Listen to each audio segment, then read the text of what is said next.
Hello guys, তোমরা সবাই কেমন আছো? আশা করি সবাই ভালো আছো। আমরাও খুব ভালো আছি। আর আমার চ্যানেলটা তোমাদের যদি ভালো লাগে একটু আগে সাবস্ক্রাইব করে তাহলে আমি নতুন নতুন আইটেমের জিনিস আমার দেখতে পারবে, আমি কী কী বানাচ্ছি না বানাচ্ছি। আর চলো আজকে তোমাদের নতুন একটা রেসিপি নিয়ে চলে এসেছি।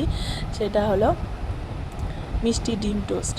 আর এই ডিম টোস্টটা বানানো খুবই সহজ আর খুব কম সময়ের মধ্যে। আর বাচ্চাদের যদি টিফিনে দিতে চাও তাহলে খুবই ভালো একটা রেসিপি।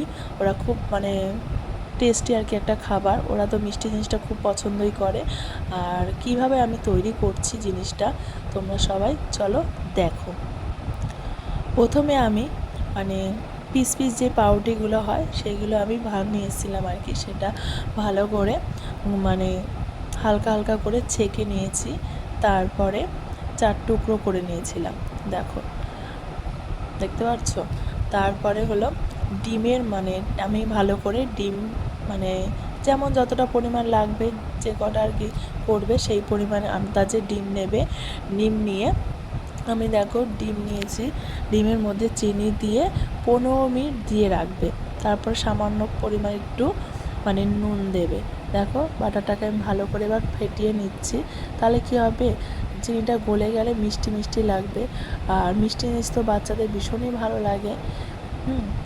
তারপর যাই হোক ওটা ফেটিয়ে নিয়েছিলাম। তারপরে ওটার মধ্যে ডুবিয়ে ডুবিয়ে পাউরুটিগুলো